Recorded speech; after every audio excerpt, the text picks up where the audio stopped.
कहानी शुरू होती है एक छोटे से गांव से, जहां रामू नाम का किसान बारिश का इंतजार कर रहा है। उसका खेत सूखा पड़ा हुआ है, परिवार भूखा है और मदद के लिए उसके पास कोई साधन नहीं है। उसके घर के पास में ही एक मंदिर है, जिसकी घंटियां सुबह शाम रामू के कानों में बजती सुनाई देती हैं। वो मंदिर जो हर साल लाखों का दान इकट्ठा करता है।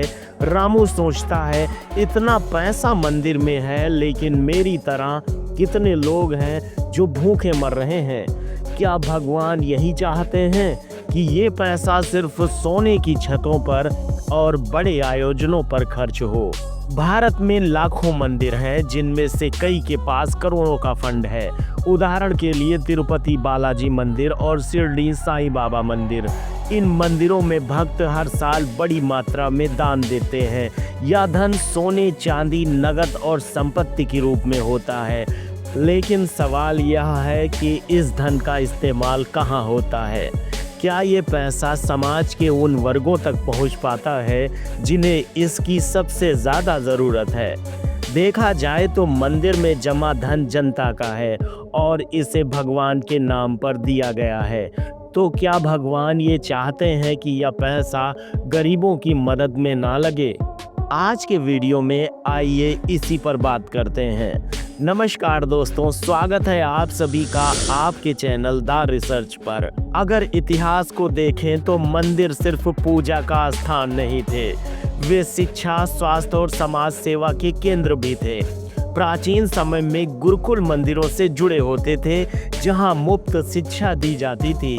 मंदिरों में भोज का आयोजन होता था, जहां गरीब और भूखे लोगों को खाना मिलता था। लेकिन समय के साथ ये परंपरा बदल गई।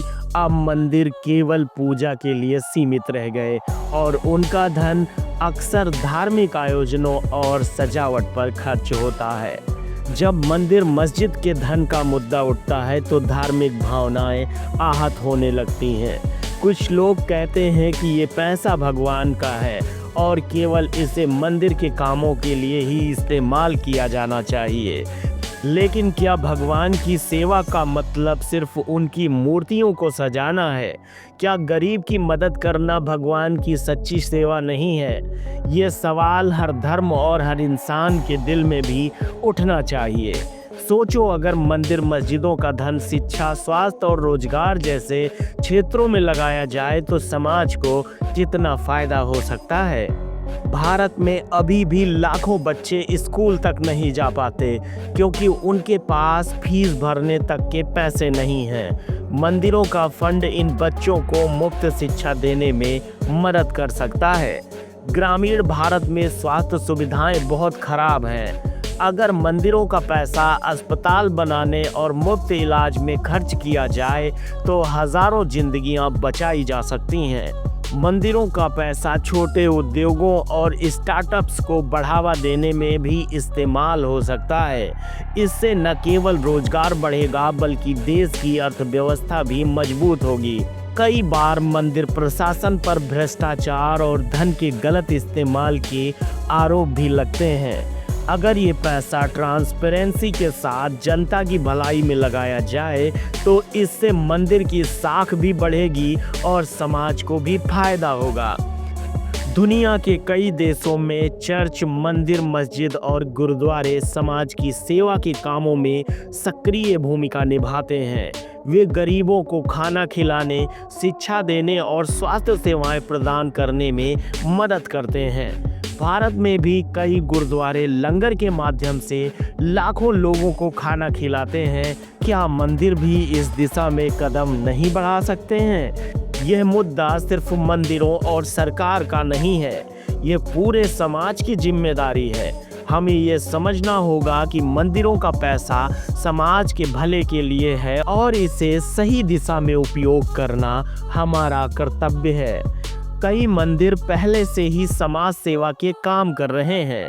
उदाहरण के लिए अक्षय पात्र फाउंडेशन, ये संगठन मंदिरों के फंड से लाखों बच्चों को मिड डे मील प्रदान करता है। श्री सत्य साई ट्रस्ट, ये ट्रस्ट मुफ्त स्वास्थ्य सेवाएं और शिक्षा प्रदान करता है। इन उदाहरणों से सीख मिलती है कि अन्य मंदिर भी समाज की सेवा के कामों में योगदान दे सकते हैं। रामू तो मात्र एक उदाहरण है। रामू जैसे लाखों लोग आज भी मदद के लिए तरस रहे हैं। उनके पास ना तो शिक्षा है, ना स्वास्थ्य सेवाएं और ना रोजगार के साधन। मंदिरों का फंड अगर उनकी भलाई के लिए इस्तेमाल हो तो यह सिर्फ उनके जीवन को नहीं बल्कि पूरे समाज को बदल सकता है। यह सवाल हमें एक नई दिशा में सोचने का मौका देता है। ये सिर्फ कानून का सवाल नहीं है बल्कि नैतिकता और इंसानियत का भी सवाल है। आइए हम सब मिलकर इस मुद्दे पर चर्चा करें और इसे एक सकारात्मक दिशा में ले जाएं। आपकी इस विषय में क्या राय है? कमेंट बॉक्स में ज़रूर साझा करिए।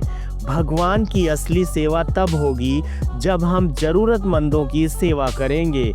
आइए इस पर सोचें और इस मुद्दे को एक सकारात्मक दिशा में ले जाएं, क्योंकि भगवान को सजावट से नहीं इंसानियत से प्यार है। मिलते हैं एक नए इन्फॉर्मेटिव वीडियो के साथ। तब तक के लिए जय हिंद, जय भारत।